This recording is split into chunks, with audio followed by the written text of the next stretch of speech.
রাসূলুল্লাহ সাল্লাল্লাহু আলাইহি ওয়াসাল্লাম 6 নম্বর বলছেন আল্লাহর দরবারে এভাবে দেখেন, মুখটা ঢেকে ঢেকে আসবে একটা মানুষ, মুখ ঢেকে ঢেকে দুই হাত দিয়ে মুখ ঢাকবে। এই মুখ ঢাকো কেন? মুখ ঢাকো কেন? রাসূলুল্লাহ সাল্লাল্লাহু বলছেন ওই লোকটা মুখটা ঢেকে ঢেকে আল্লাহর দরবারে যাচ্ছে। আল্লাহ বলেন মুখটা ঢেকেও কেন? আল্লাহ তো অবশ্যই জানে, অবশ্যই জানে। আল্লাহ বলেন গোলাম আজকে মুখটা কেন ঢাকো? বিশ্বনবী মুহাম্মদ রাসূলুল্লাহ সাল্লাল্লাহু আলাইহি ওয়াসাল্লাম বললেন আল্লাহ গো, ওই লোকটা সারাদিন রোজা ছিল, মুখ দিয়ে একটু দুর্গন্ধ বের হতো, মানুষের সামনে মুখ নিয়ে যেত না, সেই লজ্জা মনে করে আজকে কিয়ামতের মাঠে মুসিবতের কালে মুখটা ঢেকে আল্লাহর কাছে যাচ্ছে। এবার আল্লাহ তাআলা বলেন নবীকে ঘোষণা দেয় নাই রোজাদারের মুখের দুর্গন্ধ মিশকর আম্বরের চাইতে আরো সুঘ্রাণ। একটু জোরে বলা যাবে কি সুবহানাল্লাহ? তোমার ঘ্রাণটা আজকে জান্নাতি ঘ্রাণ, মুখটা ঢাকছো কেন? আমি আল্লাহ তো এটাই পছন্দ করতে, যাও মুখ খুলে স্লোগান দিতে দিতে আল্লাহর জান্নাতে চলে যাও। 7 নম্বর, আরেকজন ব্যক্তি চোখের পানি হাউমাউ করে কাঁদতে কাঁদতে চলে যাচ্ছে, কিন্তু কপালে নূর চমকাচ্ছে। জোরে বলুন সুবহানাল্লাহ। কপালে নূর চমকায়, নাকে নূর চমকায়, দুই ঠোঁটে নূর চমকায়। আল্লাহ তাআলা বলেন হে গোলাম, তুমি তো হাত দুটো এভাবে করতে করতে কেন যাচ্ছ? বিশ্বনবী মুহাম্মদ রাসূলুল্লাহ সাল্লাল্লাহু আলাইহি ওয়াসাল্লাম বললেন আল্লাহ সাহস পাচ্ছে না মনের কথাগুলো বলার জন্য, আজকে তোমাকে সাহস দেওয়া হলো। আমি আল্লাহ তাআলা তোমার জন্য গফুরুর রহমান, ইয়া করিম ইয়া গফফার, ইয়া রহিম ইয়া রহমান হয়ে গেলাম। জোরে বলুন সুবহানাল্লাহ। বলো কি জন্য তুমি মুখটা ঢাকছো? এবার লোকটি বলেন ইয়া রাসূলুল্লাহ ইয়া হাবিবাল্লাহ, রমজান মাসে এত দোয়া করেছি, দোয়া কবুল হয় নাই, তাই আবার হাত দুখানা উঁচু করে বললাম আল্লাহ দুনিয়ার জীবন শেষ হয়ে গেছে, আখিরাতের জীবনও শেষ হয়ে গেল, এবার কিয়ামত শুরু হয়েছে, তাই হাত দুখানা উঁচু করলাম। আল্লাহ তাআলা বললেন যা তোর এই দুই হাতখানা দুটো জান্নাতের মালিকানা আমি আল্লাহ তাআলা দিয়ে দিলাম। 8 শ্রেণীর লোক এবার বলবে ইয়া রাসূলুল্লাহ ইয়া হাবিবাল্লাহ, বুঝলাম তো কোন জান্নাতে দিবা, সাধারণ পাবলিক যে জান্নাতে যাবে ওই জান্নাতে আমি যাব না, সাধারণ জনগণ যে জান্নাতে যাবে ওই জান্নাতে আমি যাব না। আল্লাহ তাআলা বলেন তোমাদের জন্য সাধারণ জান্নাতে যাওয়া যাবে না, সাধারণ জান্নাতে তোমাদের যাওয়ার সুযোগ হবে না। আমি আল্লাহ তাআলা নিজে কুদরতি হাত দিয়ে একটি জান্নাত তৈরি করেছি, আর ওই জান্নাতের দরজার নাম দিয়েছি রাইয়ান। ওই রাইয়ান নামক দরজা রোজাদার সামনে যাবে, লিফটের মতন খুলে যাবে, সঙ্গে সঙ্গে লিফটের ভিতরে রাইয়ান জান্নাতের দরজায় চলে যাবে। একটু জোরে বলুন সুবহানাল্লাহ, আরো জোরে বলুন সুবহানাল্লাহ। 9 নম্বর, আর একজন ব্যক্তি এসে কুজুয়ে দাঁড়ালেন আর বলেন আল্লাহ ওই জান্নাত আমার দরকার নাই, জাহান্নাম আমার দরকার নাই, কোনো কিছু দরকার নাই। আল্লাহ বলেন গোলাম কি দরকার? এটা তো জান্নাত আর জাহান্নাম, জান্নাতে যাবা না জাহান্নামও যাবা না, তো যাবা কোন জায়গায়? কথা বলেন না কেন? এক জায়গায় তো যাবা, হয় খাও নাই মর, একটা কিছু তো করবা, কোন দিক যাবা? বলবেন আল্লাহ আমি রোজা রেখেছি জান্নাতে যাওয়ার আশায় নাই, আমি রোজা রেখেছি জান্নাত পাওয়ার আশায় নাই, কোন আশায় তুমি করেছো? এবার আল্লাহ তাআলা বলতেন মান কানা ইরিদু হারাসাল আখিরাতি নাসিব লাহু ফি হারসি ওয়া মান কানা ইরিদু হারসাদ দুনিয়া নুতিহি মিনহা ওয়া মা লাহু মিন নাসিব।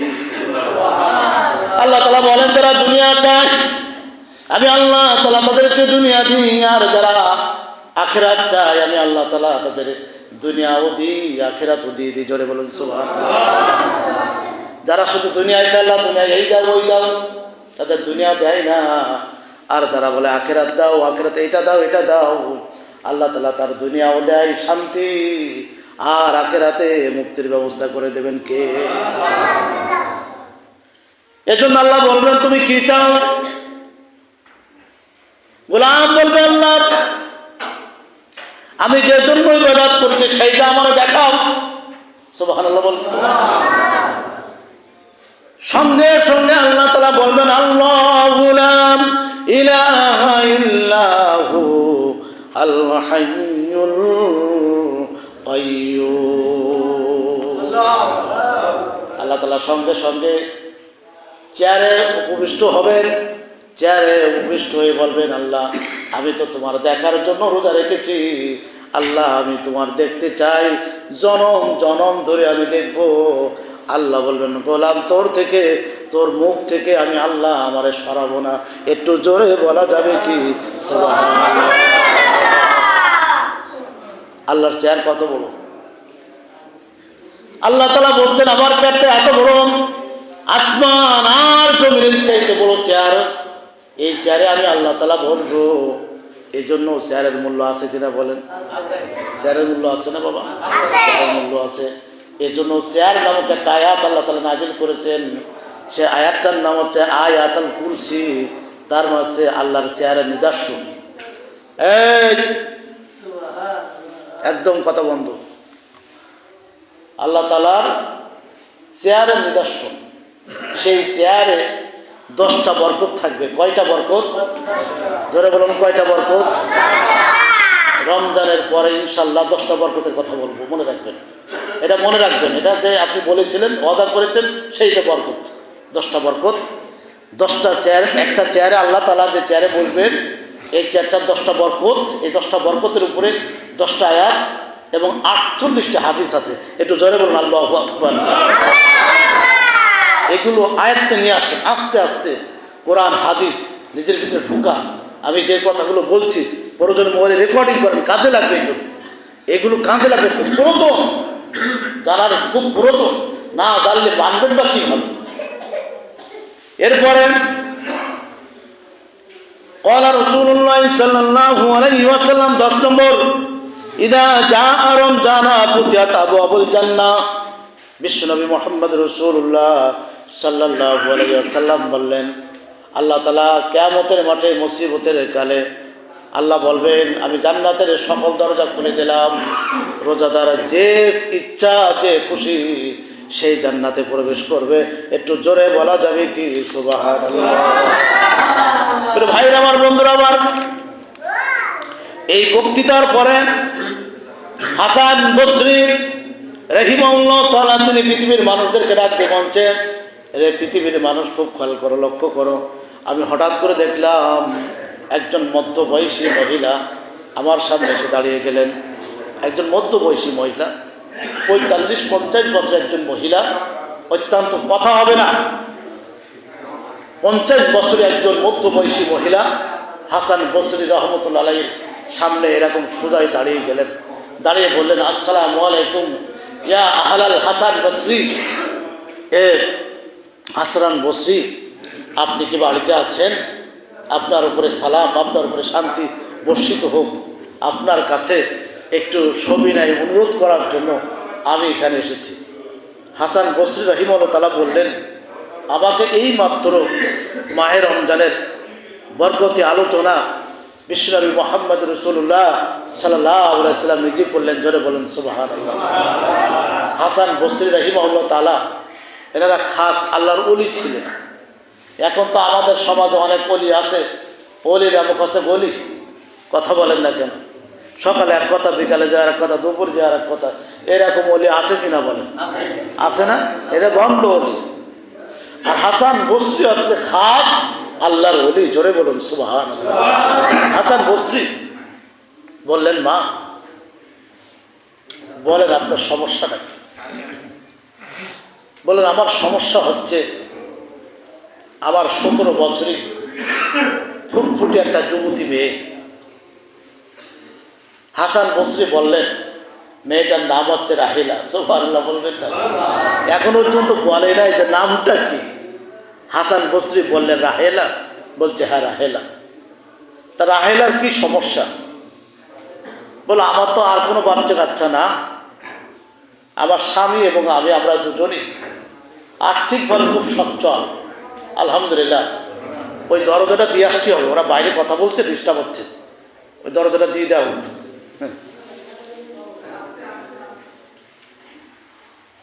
একর দাও।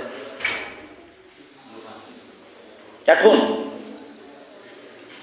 হাসান বসরি রাহিমাহুল্লাহ তাআলা বললেন, আমি জানি তোমার আর্থিক অবস্থা খুব ভালো, তা টাকা দিয়ে কি মেয়ের জন্য দোয়া করাবার জন্য এসেছো? কথা বুঝতেছেন আপনারা? যে হুজুর এই 200 টাকা দিলাম, 500 টাকা দিলাম, আপনি একটু আমার সন্তানদের জন্য দোয়া করে দেবেন। এরা আমরা বলি না, আবেগটা আছে না? তা ও জামানে ওই আবেগটা ছিল। মহিলা বললেন, আল্লাহর ওলি, টাকা দেওয়ার জন্য আমি আসি নাই, দোয়া নেওয়ার জন্য আমি আসি নাই, আপনি একটু দোয়া করবেন। আমার মন বলছে আমার কলিজার টুকরা সন্তান, একমাত্র মেয়ে আমার মেয়েটাকে জড়িয়ে ধরে আমি ঘুমাতাম। আমার স্বামী বারবার আমারে প্রশ্ন করতো, সন্তান পরের ঘরে দেওয়া লাগবে, এত আদর করো না, এত যত্ন করো না, থাকতে পারবে না। এই সন্তানটা হঠাৎ করে নামাজরত অবস্থায়, রুকু অবস্থায় মারা গেল। ও এবং আমি নামাজ পড়ছি, নামাজ পড়া অবস্থায় সালাম ফিরে দেখলাম আমার কলিজার টুকরা সন্তান রাহিলা দুনিয়া ত্যাগ করে আল্লাহর জিম্মায় চলে গেছে। হাসান বসরি, বলে দাও আজকে 1 নাই 2 নাই 1টি বছর মারা গেছে। এলা রমজান 1 রমজান শেষ হয়ে গেছে, আর 1টি রমজানের ভিতরে 1টি বছরের ভিতরে কলিজার টুকরা সন্তান আমার মেয়েকে আমি দেখি নাই। তাই আপনার কাছে দাবি হলো, আপনি আল্লাহর কাছে দোয়া করেন, আল্লাহ তাআলা যেন আমার কলিজার টুকরা সন্তানের চাঁদ মুখখানা ঘুমের ঘরে স্বপ্নে আল্লাহ দেখার সুযোগ করে দেয়। হাসান বসরি আল্লাহর কাছে দোয়া করেন, আল্লাহ রব্বানা আতিনা ফিদ দুনিয়া হাসানাতাও ওয়া ফিল আখিরাহ হাসানাতাও ওয়া কিনা আযাবান নার। আল্লাহ, ওই যে রাহিলা নামক মেয়েটাকে ওর মা দেখার জন্য মনটা ব্যস্ত হয়ে গেছে। 1টি মাত্র মেয়ে, বহুদিন হলো দেখা হই নাই, এত আদরি মেয়ে। ও আল্লাহ, মা এবং মেয়ের ঘুমের ঘরে স্বপ্নে একটু দেখার মতন সুযোগ তুমি তৈরি করে দাও। একটু জোরে বলুন আল্লাহুম্মা আমিন। করে দিচ্ছি। যে কথাটুকু বলতেছিলাম বন্ধুরা আমার, হাসান বসরি দোয়া করলেন, মা জননী গভীর রাত্রে ঘুমের ঘরে তাহাজ্জুদের নামাজ পড়তে পড়তে ক্লান্ত হয়ে গেছে, হঠাৎ করে ঘুমিয়ে পড়েছে। ঘুমের ঘরে স্বপ্নে একটা সুন্দরী মেয়ের সঙ্গে দেখা হয়ে গেল। এই মেয়েটা হাতে ডান্ডা বেড়ি, পায়ে ডান্ডা বেড়ি, আর জাহান্নামের কালো আলকাতরা দিয়ে তার শরীরটা চূর্ণ বিচ্ছিন্ন করা হয়েছে। এই দৃশ্য দেখে মা জননী ঠান্ডা হতে পারে নাই, কলিজার টুকরা সন্তানটাকে আঁকড়ে ধরার চেষ্টা করতে, আহারে আমার মা, আমার মনে হয় কবরের জীবনে তুই বড় কষ্টে আছিস। কোন কারণে কষ্ট আছিস? কলিজার টুকরা সন্তান রাহিলা বললেন, ও আমার মা জননী, আমি কষ্টে আছি একটি মাত্র কারণ, আমি যখন মাহে রমজান রোজা পেতাম, রোজা পাওয়ার সত্ত্বেও আমি ঠিক মতন তারাবি নামাজটা আদায় করতাম না, কোনো প্রকার নামাজ পড়তাম, সারাদিন কষ্ট হয়ে যেত, ঠিক মতন নামাজটা আদায় করতে পারতাম না। এইটা আমার আল্লাহ তাআলা বেশি পছন্দ করে নাই, আল্লাহ তাআলা অপছন্দ করেছেন, যে কারণে আমার ঘোষণা দিয়েছে কিয়ামত পর্যন্ত তোর এই আযাব ভোগ করা লাগবে। একটু জোরে বলা যাবে কি নাউযুবিল্লাহ? মা পাগল হয়ে গেল, কাঁদতে কাঁদতে বহুদূর চলে গেল।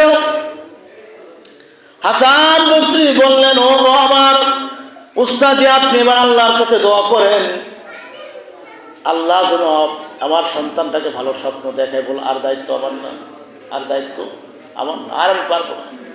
কথা বুঝতেছেন আপনারা? আর দায়িত্ব আমার না, তুমি মা জননী, তুমি ভালো করে দোয়া করো। হাসান বসরি বাবা জগৎ বিখ্যাত আল্লাহর ওলি ছিলেন, উনি আমাদের বাংলাদেশের কোনো মানুষ না। ওনার বাড়ি ইরানে, উনি চলে গেছেন কমসে কম প্রায় 700 বছর। এখনো পর্যন্ত বাংলার অলিতে গলিতে তার নাম উচ্চারণ হয় কিনা বলেন? তার নাম বলা হয় না, তার নাম বলা হয়। এত বড় আমলিয়াত মানুষ, অমুক ব্যক্তি আলেমের তুলনায় আমাদের বর্তমান বিশ্বে কি ওইরকম আলেম কি আছে? কথা বলেন না কেন? আছে? ওইরকম আলেম আর নাই, আর হবেও না। হাসান বসরি বললেন, ও রাহেলার মা, তোমার জন্য ছোট্ট একটা আমল দিচ্ছি। বলো কি আমল? বলো মাহে রমজানের চেষ্টা করো, নিয়মিত খতমে কোরআন তেলাওয়াত করো আর তাহাজ্জুদের নামাজ আদায় করো। একদিন হঠাৎ করে হয়তোবা আল্লাহ চাইলে তুমি অথবা আমি স্বপ্ন দেখতে পারি। সুবহানাল্লাহ। আমল ছোট্ট আমল, নিয়মিত কোরআন তেলাওয়াত করো আর একটু তাহাজ্জুদের নামাজ পড়ো। এখন তাহাজ্জুদের নামাজ পড়া সহজ না? কথা বলেন, কথা বলেন। এই তাহাজ্জুদের নামাজ পড়তে হবে। রাজি আছি তো আমরা ইনশাল্লাহ? রাজি আছি তো ইনশাল্লাহ? হ্যাঁ, আমাদের আদায় করতে হবে, সহজ ব্যাপার। 2 রাকাত নামাজ পড়তে মাত্র 5 মিনিট লাগে। নামাজ পড়ে একটু দোয়া করেন, দেখবেন আল্লাহ তাআলা কবুল করে ফেলাবে ইনশাল্লাহ, ইনশাআল্লাহ। এবার হাসান বসরি ওই যে রাহেলার মা আমল করতে করতে কদরের রাত্রে হঠাৎ করে হাসান বসরি রাহিমাহুল্লাহ তাআলা খতমে কোরআন শেষ করে রাহেলার বাড়িতে যে বলেন, ও রাহেলার মা, আজকের এই কদরের রাত্রে আমি স্বপ্ন দেখেছি তোমার ওই যে রাহেলা, আমি দেখতে পাচ্ছি জান্নাতে নূর দিয়ে পোশাক পরা এবং জান্নাতের ভিতরে ইফতারি করছে। একটু জোরে বলা যাবে কি সুবহানাল্লাহ? রাহেলার মা বলল, কিলা, কোন কারণে? উনি বললেন, তোমার ইবাদত, তোমার তাহাজ্জুদ নামাজ এবং তোমার কোরআন তেলাওয়াত আল্লাহ তাআলা এত বেশি পছন্দ করেছে। মার ইবাদতের বরকতে আল্লাহ তাআলা ছেলে সন্তান মেয়ে সন্তানকে আল্লাহ তাআলা চিরতরে মাফ করে দিয়েছে। এই হলো দোয়া, এই হলো দোয়া। আর আপনারা আমাদের খালি বলেন দোয়া করতে করতে, আর দোয়া তো করতেই আছি আমরা। নিজের কাজ নিজে করতে হবে। আর যখনই লোড মনে হবে তখনই বলতে, হুজুর একটু দোয়া করেন দিন, আমিও দোয়া করি আল্লাহ তাআলা আমাদের জন্য কল্যাণ দান করুক। কথা বুঝতে পেরেছেন? হুজুরকে ঘাড়ের পরে জোল একটা রাইজ দিলেন, ও যা দোয়া করার দায়িত্ব হুজুর করতেছে, আমার কোনো সমস্যা নেই। এতে গোলাম তার নিজের ইবাদত থেকে বঞ্চিত হয়ে যায়। কথা বোঝেননি? গোলাম তার নিজের ইবাদত থেকে বঞ্চিত হয়ে যায়, সে ইবাদত করে না, করতে চায় না। এই যে মনে করেন এই গল্প করা, কথা বলা, এগুলো কি শরীয়তে জায়েজ আছে? কথা বলেন, আপনারা কথা দেন। আমি যে খুতবাটা দিচ্ছি, এ কি আমার বাপের দেওয়া বক্তৃতা করেছি একটাও? তাহলে এই কথাগুলো শোনার মতো